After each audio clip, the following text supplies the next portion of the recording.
Que tal, amigos? Tudo bem? Bem-vindos a Programa Top, um programa onde trataremos de saúde, cultura, esporte, modas, entre outros. Sejam bem-vindos. Olá, pessoal, tudo bem? Então, estamos aqui de novo nesse lindo dia com o Dr. Nelson Herr, um cirurgião plástico dos mais renovados, aqui no programa Top que você adora, que você fica sempre ligado.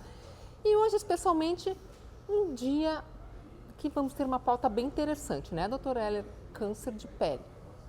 Câncer de pele acomete muitas pessoas, independente de idade. Claro. O senhor abordou com muita propriedade no livro, vamos mostrar aí, doutor Hélio, o seu livro, Cirurgia Plástica para Leigos, que você tem que adquirir. Exatamente. E um dos tópicos é o câncer de pele, doutor. Vamos falar um pouquinho. Bom, de câncer de pele, eu tenho uma larga experiência, porque eu trabalhei no Santa Rita, junto com o Dr. Newton Herr e o Dr. Nédio Steffen, num serviço de câncer de cabeça e pescoço. São excelentes profissionais, né, doutor? Exatamente. E trabalhei também na Santa Casa de Porto Alegre, na disciplina de dermatologia, que era presidido pelo catedrático famoso, entendeu? O professor Clóvis Bope. E tinha um grande número de professores na disciplina de dermato, o Dr. Miller, Dr. Gervini, Dr. Vettorato, grandes profissionais que eu assessorava na parte cirúrgica do câncer de pele da universidade. Bom, o câncer de pele, por que ele é tão frequente e temido aqui no Rio Grande do Sul? Porque nós temos aqui no Rio Grande do Sul uma grande colônia de pessoas de tez clara, que são os italianos, que são os alemães. Os descendentes, né? Descendentes de italianos e alemães. E é nesse grupo loiro, entendeu? Onde o sol, esse sol que começa agora, em novembro, porque aqui no sul nós temos uma particularidade que o globo terrestre, ele gira de tal maneira e que o Rio Grande do Sul, principalmente, fica na área onde os raios solares são mais verticais possíveis. E esses raios verticais, eles prejudicam muito a pele. Com certeza. Então nós temos no câncer de pele, como é o tema de hoje, né? Nós havíamos falado antes, nós temos dois grandes tipos de cânceres. É o câncer de pele em si, que nós temos dois tipos de câncer de pele. Um não tão violento, que é o chamado vaso celular. O outro, violento dentro dos cânceres, é o carcinoma espinocelular. Certo. Qual a diferença do carcinoma basocelular e do espinocelular? O basocelular é aquele tumor que se dá também por raios solares, entendeu? Por exemplo, lá em Hiroshima, Nagasaki, não era raio solar, lá era radiação mesmo da bomba era um atômica. outro fator, claro. Que também dava, né? Eles têm um grande problema lá em Hiroshima, Nagasaki, por causa daquela radiação. Certo. Mas aqui no Brasil nós temos basicamente os cânceres produzidos pelos raios solares. Que são terríveis. Exato. Então, o basocelular, onde é que ele dá? Ele dá nas zonas expostas. Onde que dá nas zonas expostas? Principalmente, ele dá na face, no nariz, nas orelhas e ele dá na pele. Agora, isso é o basocelular. O espinocelular, o basocelular, ele tem uma característica, ele raramente, na literatura, foram descritos poucos cânceres de basocelular que deem metástase. Ele é mais superficial em relação ao melanoma, que é profundo. Não é que seja superficial, ele não dá o basocelular pode ser profundo, que nem o espinocelular também. Certo. Não é na profundidade. Agora, o espinocelular, ele dá principalmente nas mucosas. Certo. Então, qual é a mucosa que ele atinge na face, principalmente o lábio superior. Aí tu me perguntaste antes, nós estávamos falando, mas por que o espino celular não dá no lábio superior? Então eu vou te explicar agora, Vera. O espino celular, ele não dá no lábio superior, sabe por quê? Porque os raios solares no lábio inferior, eles têm como incidir verticalmente sobre o lábio. Já o lábio superior, ele fica meio protegido, existe como que um sombreiro protegendo o lábio superior. Sempre há, entendeu, uma proteção, entendeu? Para o lábio superior. Para o lábio superior. Doutor, o lábio inferior não tem isso aí. Não tem. Pode ver que a própria luz aqui que nós temos agora, ele não atinge o lábio superior, mas só a parte de cima. O inferior. Só o inferior. E aí esse é importante. O lábio inferior do espino celular, ele dá metástase. Qual normalmente, né? Claro que varia muito do local, do país em que você vive, nós com esse sol aqui no sul, como o senhor falou, no estado também. Mas qual a incidência de faixa etária desses câncer base celular? Varia? Dá muito em criança também? Pessoa com mais idade, pessoal que não se cuida? Não, então os tumores malignos da pele, nós estamos falando, são primeiramente os carcinomas. O carcinoma, em geral, ele dá na pessoa mais idade. Por quê? Porque o carcinoma, tanto o espino celular como o base celular, para ele aparecer, ele tem que ter anos de atuação sobre o órgão. Entendi. Agora, diferentemente, é o melanoma maligno. O temível melanoma maligno. O melanoma maligno, Vera, ele nem sempre ele só dá na pele. O melanoma... órgãos internos também? O melanoma dá Olha que interessante. Dá no cérebro.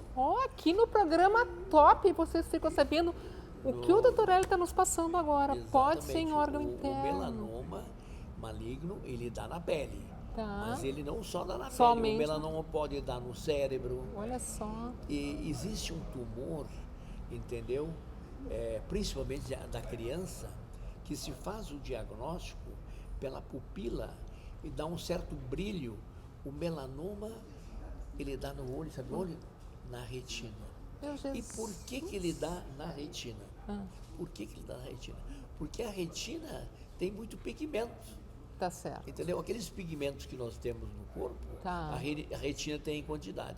Então, a retina também é acometida. O melanoma mais terrível é o da retina. É o da retina. Do olho da Nunca retina. tinha ouvido falar que pudesse ter melanoma. Que interessante, doutor. Então, o melanoma é diferentemente do carcinoma. O melanoma, ele dá também em jovens. Certo.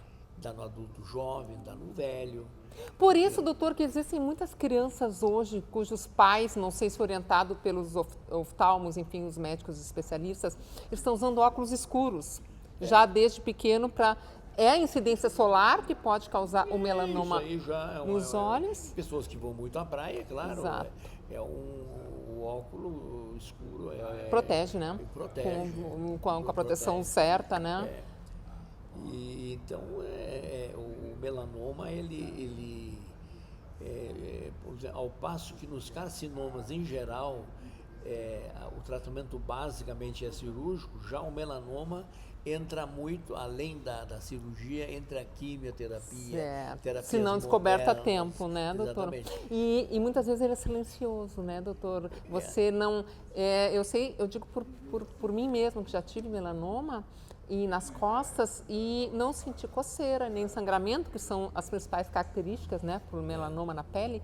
E, no entanto, eu tinha um melanoma já em fase inicial, graças a Deus era inicial. Uma coisa importante do melanoma é o seguinte, ele, em geral, ele não dá assim na pele branca em si, não. Certo. Tem que ter algo ali. O que tem que ter ali?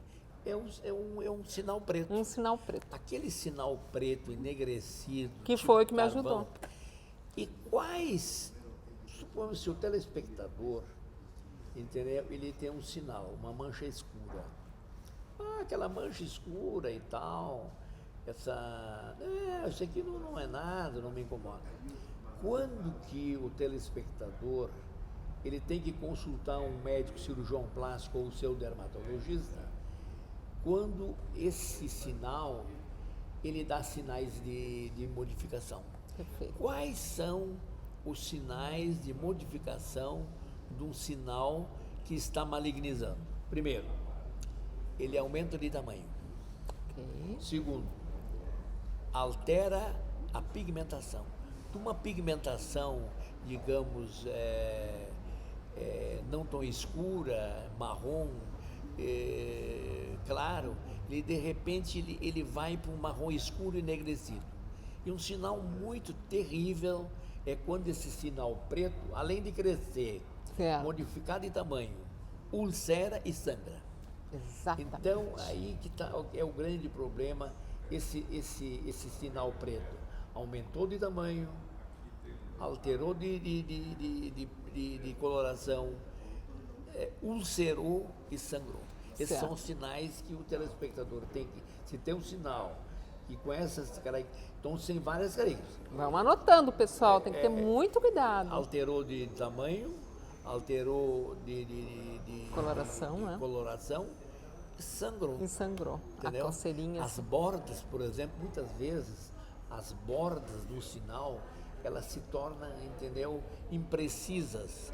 Onde antes era bem redondinho, de repente ele nasce tipo uma couve-flor. Perfeito. E aí é sinal de alerta, sinal que tem que fazer. O que se faz no primeiro? Vai-se um médico, ou cirurgião plástico, ou dermato, Perfeito. e faz uma biópsia. Uma biópsia, né? E aí, em cima da biópsia, vai se tratar o tipo... Dependendo do grau, né, que já está. Exatamente. Né, essa análise tem que ser. Não se assuste de cara, gente, né? Você tem que consultar, antes de mais nada, um profissional qualificado, um médico especialista, né, doutor? Vá no seu dermato para depois ele indicar a retirada para biópsia. Todos esses passos são importantes, né? Eu Não tinha adianta... uma vez um professor, que eu não vou citar o nome, Claro. e esse professor é um grande professor, e eu estava operando na Santa Casa, ele veio me apresentar uma filha e que tinha um sinal preto na coxa. E daí eu examinei, esse professor famoso e tal, e disse, isso não é nada, é só um lentigo, mas não é melanoma. Eu digo, olha, professor, eu acho que é melanoma. Aí, na Santa Casa, eu operei essa paciente, fiz uma biópsia, chama-se congelação. Tá. Como é que a biópsia pode ser? Nós temos uma biópsia que eu tiro hoje aqui, um segmento, vai para o laboratório de patologia, uma semana, 10 dias depois chega o resultado, É rápido, vai né? se fazer a cirurgia. Tá. Existe outro tipo de biópsia, chama-se por congelação. Olha que O interessante. que é biópsia por congelação? A biópsia por congelação, aquela biópsia que se realiza no pré-ato operatório.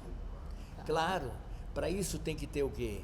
Tem que ter um bom patologista presente, que Toda uma pega aquela equipe. peça, vai no laboratório, isso durante toda a cirurgia. A gente está, por exemplo, o paciente está no bloco cirúrgico, faça uma biópsia por congelação. Como é que é? O paciente está ali, a gente tira um segmento, esse segmento é encaminhado ali para o patologista, o patologista vai no seu laboratório, em questão de 45 minutos temos o resultado. Olha E que aí, bom.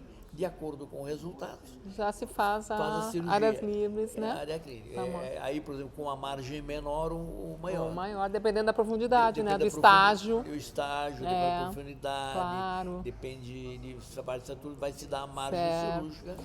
Doutor, me diga uma coisa, o pessoal que está nos assistindo, que tem casos na família, que já houveram casos de câncer, né? De pele, enfim. O DNA ruim, que a gente chama, né? Que carrega já o gene do câncer. Necessariamente, essa mãe ou esse pai, se tem filhos também com olhos claros, né? De pele, descendência italiana ou alemão, enfim, né? Pele clara, tem que ter um cuidado extra com o seu filho, já levar desde muito cedo para um dermatologista, fazer um rastreamento de todos os sinais, né, doutor? Isso hoje é praxe, né? Que como muito tumor, tu tens na família um câncer renal, entendeu? É claro que como existe um fator genético, né, entendeu? Tem que fazer uma avaliação na família, no seio familiar, procurar dar uma maior atenção, né? Porque muitas vezes o tumor tem um cunho genético. Genético. Nem sempre, Claro. mas de uma grande número de casos é genético. Certo. Então já se toma também as medidas necessárias Certo. na família. Claro. Doutor, a gente está falando quando a gente já nota um estágio um pouco maior ou quando você detectou que já está com esse tumor. Mas a prevenção, vamos falar um pouco de prevenção. O senhor como especialista, o senhor que já pegou vários tipos de casos, o senhor já olhou e já deve ter pensado, puxa, se essa pessoa tivesse se prevenido, não tomasse um sol, se cuidasse, passasse um protetor solar. Outra coisa, protetor solar, a partir de que grau, que número é bom? O sol 50, sol 100 que protege muito? Como é que é? Eu, por exemplo, me protejo com um protetor 50 ou 60. 50 ou 60. 50 ou 60. Já eu estou dizendo, não precisa apelar para o 100, aquela coisa branca, né? 50 ou 60. Então, por exemplo, o loiro. O loiro vai para a praia, vai para Tramandaí, vai para Torres, vai para Santa Catarina e papapá. O que ele vai fazer? Vai para a praia. Certo. Ele antes de ir para a praia, ele vai fazer no rosto, bota um protetor solar 60. Isso tem que ser repetido, não adianta tu botar de manhã e voltar de noite. Certo. Tem que ser daqui a 4 horas, depois que tu sua, ele perde o efeito. Então, Certo. daqui a 4 horas tem que repetir de novo. Certo. Então, se a família tem a mania de ficar na praia das 9, 10 até as 5 da Chão tarde, de orelha. tem que botar Sempre repor, ainda mais em criança, né, doutor? Exatamente, Chapeuzinho, guarda-sol. Isso que o E guarda-sol. no corpo, né? E no Vera? corpo. E no corpo, não tem que expor o corpo com o sol todo o tempo. Bota uma camiseta. Uma camisetinha branca. Fácil, né, tal, gente? e Pessoal que tal. gosta da praia, está nos assistindo, né? Que levam seus filhos. Praia é uma delícia, quem não gosta. Agora, vamos proteger, né, doutor? Vamos proteger. evitar futuros Pro rosto, problemas. um Um chapeuzinho, né? Muito protetor solar, repõe, porque a criança entra na piscina, a pessoa que sua. Eu vejo muito pessoal correndo e a na beira da criança praia. É a criança pequena, Vera, 3, 4, 5 anos, entendeu? E essas crianças, muitas vezes, existe um fator chamado fator circulante solar. Certo. Esse fator, entendeu?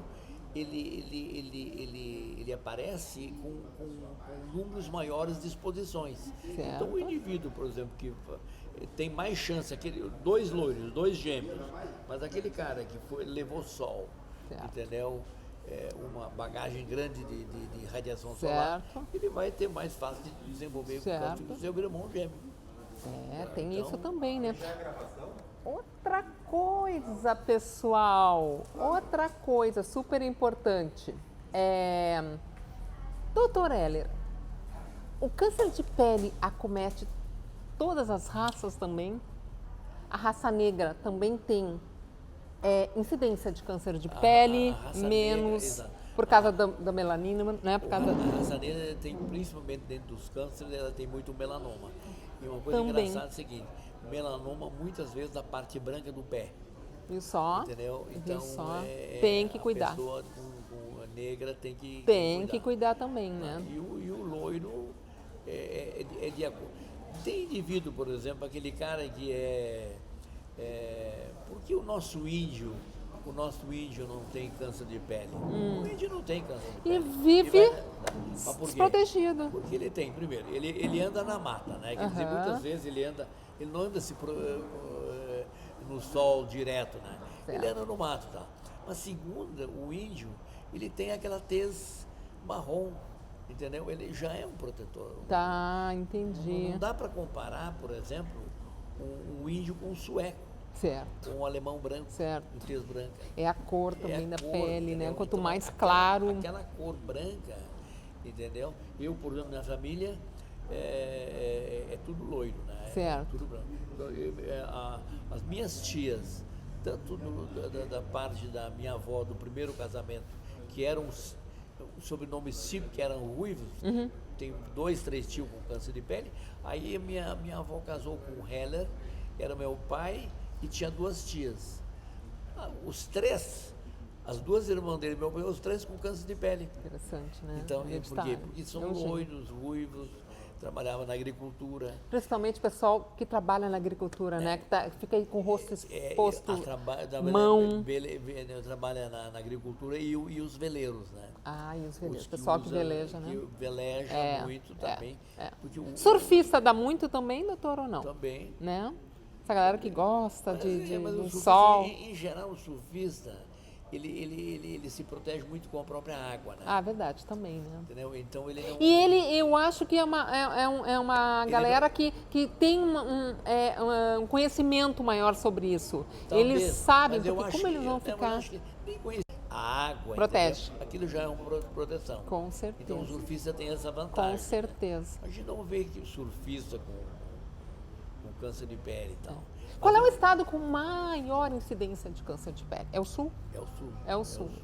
Por causa desse pessoal, Rio Grande do dessa Sul, descendência. Rio Grande do Sul, Paraná e Santa Catarina. Santa Catarina. Santa Catarina é alto índice também, né, doutor? Lá alto tem muita colonização alemã, italiana. colonização, E aí, e o solzinho é muita praia, então, pessoal. Mas, doutor, o senhor quer colocar mais alguma coisa, o pessoal que está nos assistindo, né?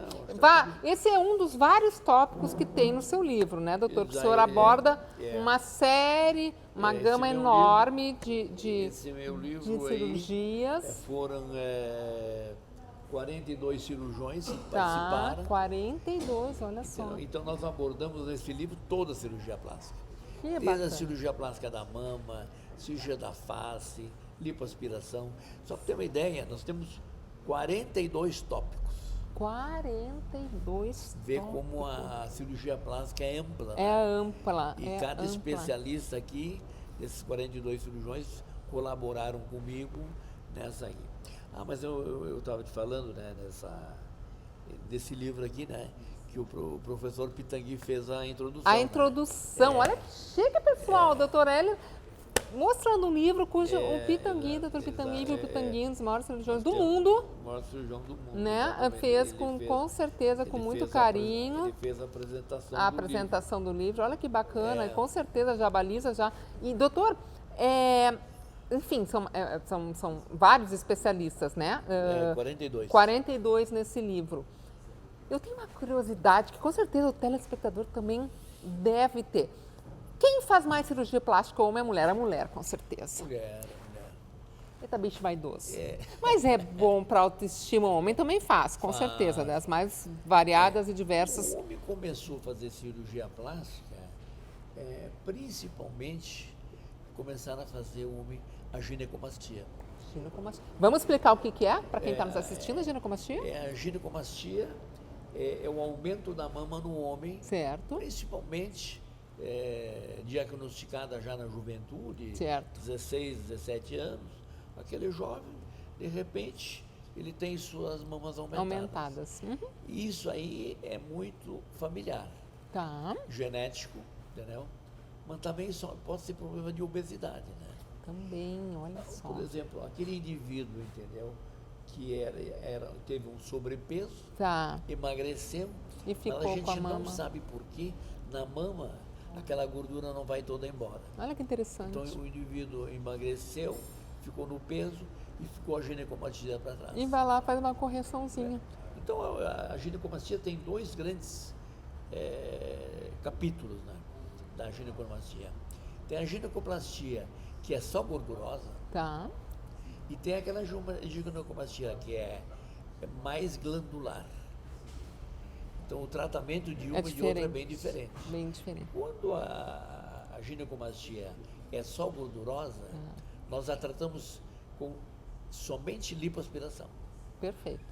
Agora, quando a mama tem um aumento de glândula e gordura, aí nós temos que fazer uma cirurgia.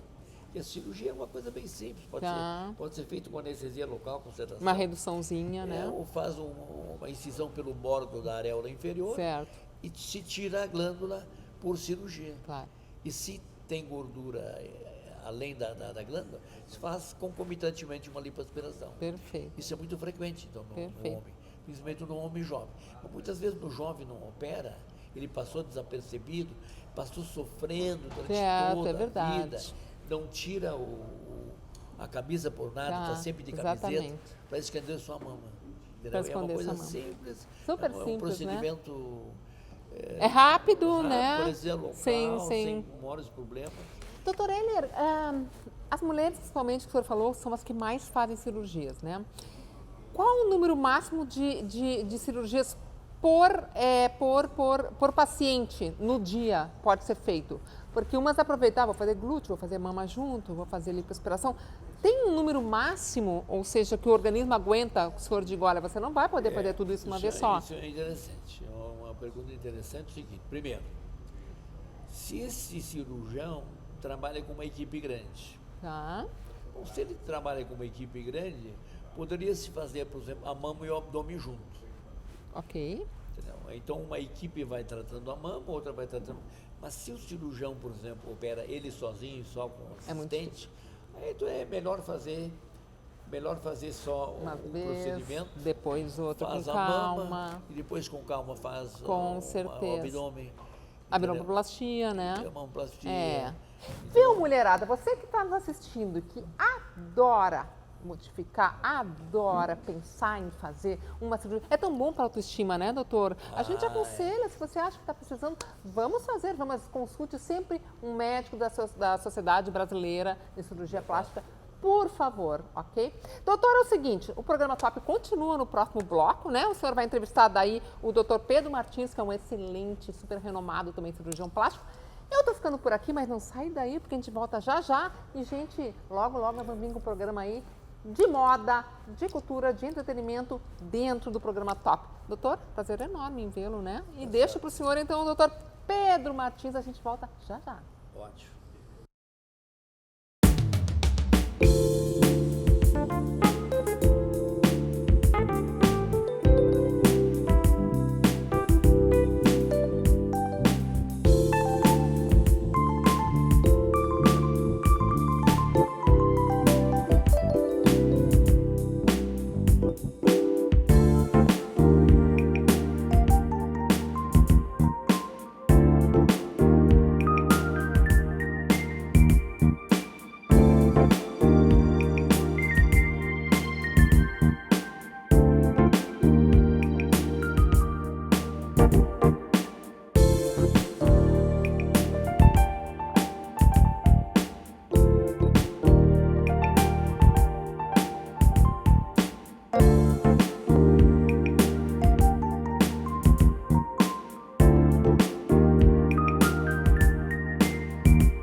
Bem, o nosso assunto hoje vai ser um assunto muito interessante, que é a plástica da face. A plástica da face, que tem um nome científico meio complicadinho, né? Chama-se ritidoplastia. O que é ritidoplastia? É a plastia da ruga. No grego, o ritidos quer dizer ruga. Então, é a plástica da ruga. Dr. Pedro Martins é um grande especialista nosso aqui da Sociedade do Rio Grande do Sul, da cirurgia plástica. Dr. Pedro Martins, ele é atualmente presidente da fundação. Nós temos uma fundação de cirurgia plástica, brasileira de cirurgia plástica, e essa fundação foi criada durante essa última gestão, né? Não, na anterior. Na anterior. Duas anteriores. Ah, exatamente. Então, se criou uma fundação. Doutor Pedro, por que se criou a fundação na sociedade? Por quê? Na verdade, isso foi uma evolução que nos anos 90 houve um problema de um não cirurgião plástico que andou fazendo umas cirurgias no Mato Grosso e formou uma série de sequelas. Sequelas, para que as pessoas entendam, defeitos, né? Em várias cirurgias da face, do nariz, da mama, enfim, várias cirurgias. E tinha mais de 200 pessoas sequeladas. E aí o Ministério da Saúde mobilizou a Sociedade de Cirurgia Plástica para fazer um mutirão lá em Campo Grande e corrigir esses problemas que haviam lá. E eu fiz parte dessa equipe. E quando estava voltando a Porto Alegre, numa dessas idas, eu pensei, digo, mas nós estamos fazendo um mutirão para corrigir problemas de cirurgias estéticas. E por que não fazer um mutirão para tratar defeitos de acidentes, defeitos congênitos, enfim, câncer de pele, né, câncer de mama, né, a reconstrução mamária. Então, não fazer de cirurgia reparadora. Então, a cirurgia reparadora, na verdade, a cirurgia plástica é única, mas, assim, se fala cirurgia reparadora e cirurgia estética, né? Então, a cirurgia estética é um capítulo da cirurgia plástica que trata do embelezamento, e a reparadora trata-se para corrigir os problemas que as pessoas têm na área da cirurgia plástica. Então, foi que aí surgiu a ideia de fazer, a sociedade fazer isso. Fundação. Né? E aí foi criado uma comissão, depois um departamento, e mais recentemente, em 2013, foi criada a fundação. Né? E a fundação, eu me lembro que o então presidente, Dr. José Horácio, do Rio de Janeiro, ele falou, disse, Pedro, vou fazer uma fundação docente, a exemplo do que existe nos Estados Unidos. E eu disse a ele, mas Horácio, por que não fazer docente e humanitária? Aí ele disse, pá, mas que ideia. Então me encarregou de fazer isso e eu tomei todas as iniciativas e em 2013 nós fundamos a Fundação IDEA.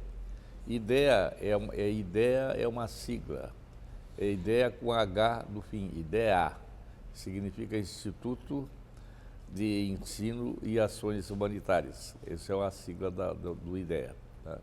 Então, nós estamos planejados por esse Brasil, já temos atualmente, de todas as cirurgias plásticas reparadoras que fizemos, já estamos nos aproximando das 7.000 cirurgias em todo esse Brasil, né? Feitas pela Fundação e o Departamento de Ação Social. Isso é uma coisa muito importante que veio realmente um problema social, entendeu? Eu sei que vocês fazem, em geral, antes dos congressos, mutirões, né? Antes de cada evento oficial da sociedade se faz. Faz mutirões, né? E independente disso, pode-se fazer em outras ocasiões. Então, já fizemos vários colegas e regionais também e serviços fazem mutirões, independente de haver um evento oficial ou não. Mas nós fazemos sempre de cada evento oficial um mutirão de cirurgia reparadora, né? Plástica reparadora. O doutor Pedro, quando se fala em plástica de face,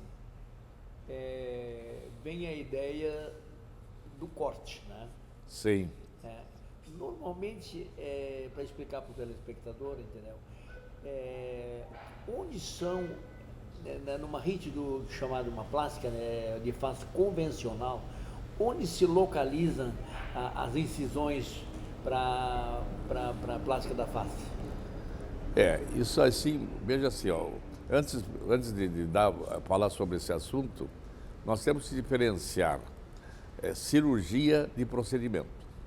Procedimento é como, por exemplo, fazer infiltrações para tirar rugas e coisas, como se faz, né? Enfiar ácido hialurônico, por exemplo, é um procedimento. Isso nós vamos tratar daqui a pouquinho. Sim, justamente, isso não é uma cirurgia plástica, é um procedimento estético. Né? Toda cirurgia implica, é feita dentro de um bloco cirúrgico, com todas as condições de segurança, então aí se faz cortes, se trata de cirurgia mesmo.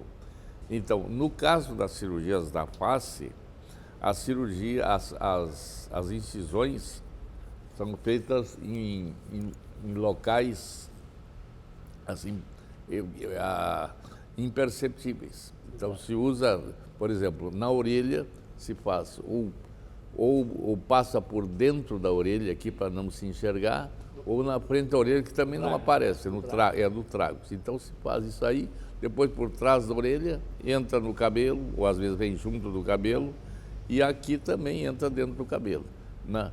Então pode também passar por dentro do cabelo em alguns casos, mas não, mas de maneira nenhuma se observa claramente essas incisões. E depois é feita com a cirurgia, as suturas, os pontos, são feitos com um material muito delicado, de forma que são retirados precocemente para que não deixem marcas e praticamente as cicatrizes não são perceptíveis. E uma coisa, explica para o telespectador, por exemplo, se aquela pessoa que tem, por exemplo, duas situações. Aquela pessoa que tem uma gordura localizada no pescoço, e aquela pessoa magra que tem as duas bandas platismais, banda do platisma. Como é o tratamento da banda platismal e como é o tratamento da gordura cervical? Na verdade, para as pessoas entenderem o que é platisma, platisma é um músculo chato que tem no pescoço. E quando ele se torna flácido, ficam essas bandas que você falou, fica tipo umas cordinhas aqui. Então isso aí são as bandas platismais. E no caso de haver um excesso, por exemplo, de gordura e haver o que chama, usando vulgarmente também, papada, né? Então, pode-se tratar isso de duas formas. No caso de haver excesso de gordura, nós vamos fazer lipoaspiração. Vamos tirar o excesso de gordura, né? Isso pode ser feito junto com a plástica? Pode ser feito simultaneamente. E em alguns casos, né, e isso não é infrequente, isso acontece, em alguns casos, quando tira a gordura, também aparecem as bandas platismais como as pessoas magras, claro, né? Porque aí ela se torna magra, aquela parte ali. Então, há necessidade de tratar essas bandas platismais. Então, o que acontece? Essas bandas platismais existem, elas estão aqui. Então, tem que fazer uma abordagem por uma incisão embaixo do queixo, submenta mediana, que se chama cientificamente. Se faz essa abordagem e por aqui se trata e se aproxima os músculos, para evitar que fiquem essas cordinhas que apareçam. Então, fica bem delineado o pescoço. E isso aí, uma coisa que dá rejuvenesce a pessoa, é a chamada linha da mandíbula. Então tem que definir a linha da mandíbula. No momento que define assim, puxa a linha da mandíbula, então isso dá um rejuvenescimento muito grande na pessoa, né? Então são esses detalhezinhos que se vai... Pedro, para explicar para o telespectador, a plástica da face, a rítido, ela não é exclusiva da mulher, né? Não. O homem também. Tem alguns detalhes exclusivos do homem no caso, sim, da cirurgia plástica, claro, da plástica de face do homem, né? Então, o homem, como tem a barba, então não se deve fazer a incisão por dentro da orelha, porque senão vai ficar com a orelha cabeluda. Tem que deixar essa parte. Sim, tem algumas particularidades. Do homem e da mulher, né? Qual tu acha que é a proporção de homens para mulheres que fazem plástica? Fala mais ou menos, não precisa ser uma coisa muito exata. Não precisa ser exata, mas já foi bem maior, né? Assim já foi de 95% de mulheres. E né? Hoje já não é mais. Hoje já pode entrar em 80%, né? Em alguns casos, em alguns locais, outros também pode ser mais, dependendo da área em que a pessoa vive, pode ter mais. O telespectador certamente fica curioso de saber o seguinte: ele vai fazer só plástica de face. Ele pode fazer uma pálpebra e um nariz junto? Sim. Às vezes, se você faz a plástica de face, não adianta deixar a face bonita, rejuvenescida, e fica com os olhos envelhecidos, né? E às vezes, também o nariz. O nariz, se tem um nariz feio, mais razão ainda. Mas há casos, a queda toda do envelhecimento, também cai a ponta do nariz. Claro. Né? Então, às vezes, é bom associar uma cirurgia, até uma mini rinoplastia para melhor adequar, levantar a ponta. Né? Isso é a mini levantando, projetar e levantar mais a ponta. E a pálpebra, ela também é associada, não é? Pode ser associada. A pálpebra, são feitas incisões na pálpebra superior, né, abertas, mas a cicatrização é perfeita, não se observa absolutamente nada, e se procura fazer onde tem a dobra palpebral, né? Então, aqui o momento que a dobra palpebral, que é o sulco palpebral. Exatamente. E na inferior se faz justa ciliar, uma incisão justa ciliar, que abre um pouquinho para os cantos externos e também são absolutamente imperceptíveis. E tu poderia explicar também para o telespectador que nos últimos anos, entendeu? Isso eu não sei quantos anos para cá que foi descrito, mas a pálpebra inferior, quando não tem excesso de pele, nós podemos tratar a bolsa palpebral, aquela pessoa que tem muita bolsa na pálpebra inferior, nós podemos fazer um tratamento chamado endoconjuntival, né? É um tratamento, se chama blefaroplastia conjuntival. Exato. Quando não há excesso de pele, Na inferior, né? no caso da inferior, nós podemos, na verdade, isso aí para o tratamento, é só indicado o tratamento da existência de bolsas palpebrais, né? Exato. Então, a bolsa palpebral, para a pessoa entender, são a parte empapuçada assim, que tem embaixo da pálpebra e aparece nitidamente aquelas bolsas. Então, aquilo são excessos de gordura localizados que podem ser retirados. Então, eles podem ser retirados por via aberta, se tem excesso de pele, ou por via conjuntival, endoconjuntival, se não tiver excesso de pele, se a pele não for necessário ressecar. Exato. Quer dizer que, então, pelo que tu explicaste, é o seguinte, as cirurgias mais associadas com a rítila em si seria, então, a pálpebra, tanto inferior como superior, e o nariz, a ponta. Também pode-se fazer, por exemplo... Pode fazer a ortoplastia, a orelha de abano, por exemplo. A pessoa tem a orelha abanada ou assimétrica, a gente trata também. Também, né? Pode. Mas é aí que nós estávamos comentando, né? Se um indivíduo tem na sua equipe uma equipe grande, ele poderia associar alguma outra cirurgia com a face. Mas a face, nos parece, eu sei que a escola do Pedro é minha também, aliás, a escola do Pedro que eu adotei, que uma grande parte da minha formação eu fiz com o Pedro Martins. Ele já está me chamando de velho, né? Não. E está falando a verdade? Não. Mas, então, isso aí, né? Na verdade, a nossa escola, que também é do Pitangui, né? Claro. A gente usa esse tipo mais... não cometer excessos, né? E sempre zelar pela segurança. Tá. Né? E nessa questão de cirurgias simultâneas, então tem aquelas maratonas, fazer assim, face, mama, abdômen, né? Então, isso é uma coisa que expõe demais o paciente. Então, nós normalmente executamos cirurgias que nunca ultrapassem as 3 horas. Exatamente. Né? Então, isso não põe o paciente a maior risco. É isso, então é importante o telespectador saber, né? Que não é o cirurgião querer ou não querer. Ele está limitado pela segurança da cirurgia.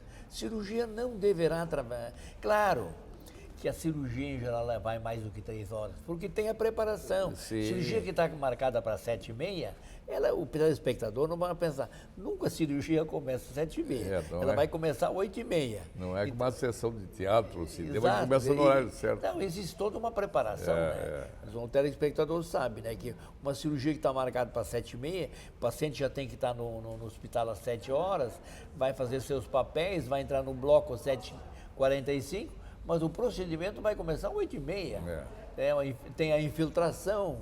Tem a demarcação, se faz todo o plano cirúrgico, se desenha tudo antes do que vai fazer. Não, é importante que o telespectador saiba, por exemplo, antes de nós começar uma plástica da face, nós temos que infiltrar a face com soro fisiológico adrenalina. E aí tem uma espera de 20 a 30 minutos para poder começar. Então, a cirurgia, não, demorou muito não, ela começou tarde já. A cirurgia da face, da mama, da lipo, ela sempre começa tarde, porque existe toda uma preparação.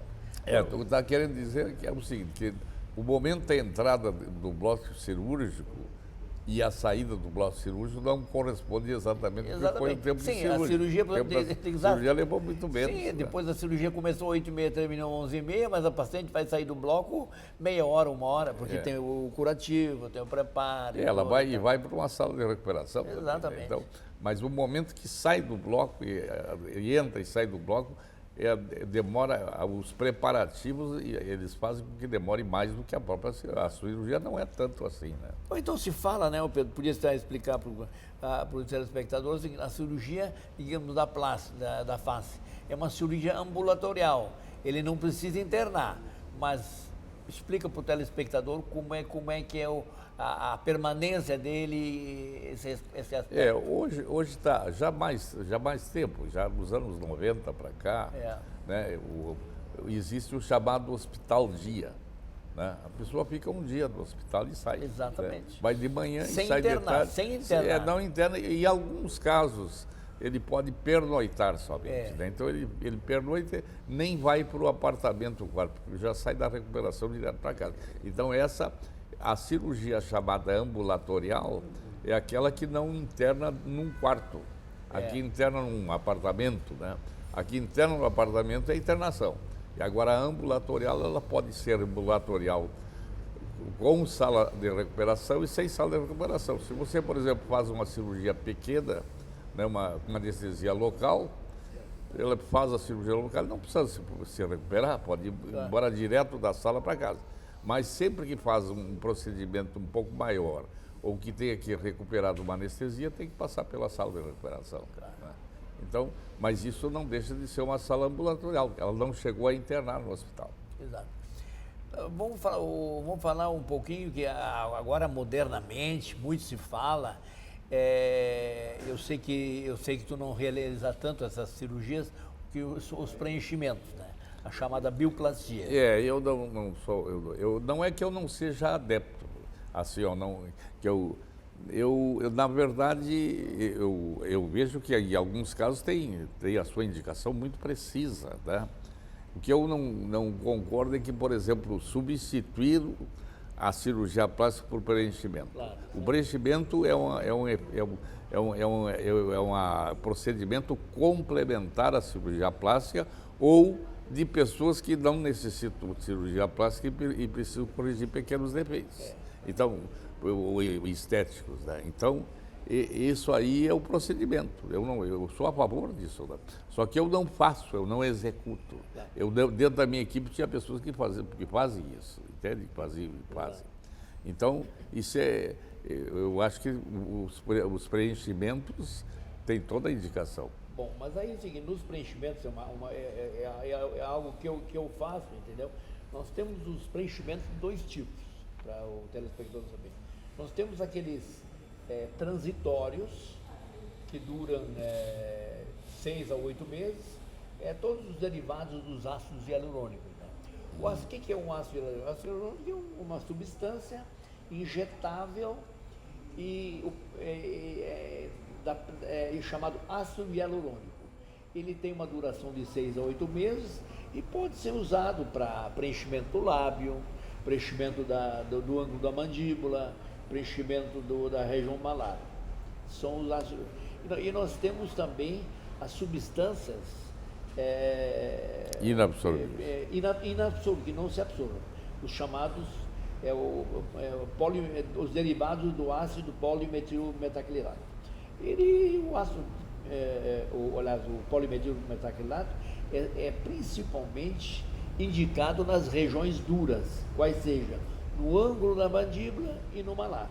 E no mento também pode ser usado, se bem que no mento se usa mais a prótese em si. Na verdade, o mento tem 2 procedimentos. Né? Você pode fazer um avançamento da mandíbula, né? E pode colocar uma prótese de silicone. Isso tudo depende de como está a mordida da pessoa. Né? Então, há umas indicações. Há também aqueles cirurgiões que são mais ligados a crânio-facial, que fazem avançamento de rotina. Exato. Mas a cirurgia plástica, ela usa mais a prótese. Sim, pode-se usar bento, sim, pode ser bento. Então tá, Pedro, isso aqui seria isso aqui mais ou menos. É uma coisa interessante que o telespectador gostaria de saber, eu acho, seria qual a idade média que o homem e a mulher deve pensar em fazer sua plástica de face? Qual é a idade assim que está indicada? Isso aí depende muito do espelho. Claro. Quando a pessoa chega no espelho e começa a fazer assim, ela sempre começa a fazer assim, já está na idade. Então isso varia. A mulher, por exemplo, botar assim, uma mulher jovem, 50 anos, né? 50, 60, né? Isso depende tudo do estado da pele, né? Exato. Então depende, tem pessoas que têm, por exemplo, uma pele mais jovial, tem saúde melhor da pele, cuida melhor da pele com hidratantes, essas coisas, tudo ajuda, né? E tem outras que têm uma pele ressequida, tem mais dificuldade, e muito sol, se expõe demais ao sol sem usar protetor solar, né? Isso aí, não importa a idade que passa, mas assim, há condições de repetir. Né? De repetir. Eu, no meu caso, eu já fiz várias cirurgias repetidas. Então, tem a cirurgia plástica primária, é a primeira. Secundária, terciária, quaternária. Não, quaternária, a terciária vai, mas a quaternária, as outras já são mais... Eu, uma vez, fiz uma cirurgia pela 5ª vez. Não era, as outras 4 não eram comigo. Era com um cirurgião plástico, ele já é falecido, inclusive, eu presto homenagem a ele, era o Dr. Jorge Fonseca. Ele tinha operado essas pacientes, né? Essa paciente, e ela foi me procurar. Então, se faz. Só que tem que ter muito cuidado ao fazer essas plásticas e não retirar a pele demais. Porque a pele já está esticada e se tu retirar demais, alarga a cicatriz. Exatamente. Então, tu tem que ser parcimonioso, fazer com muito cuidado, né? Então, mas tu pode fazer diversas vezes. 2, 3 vezes é comum. Muito bem, foi uma satisfação ter o meu grande amigo Pedro Martins.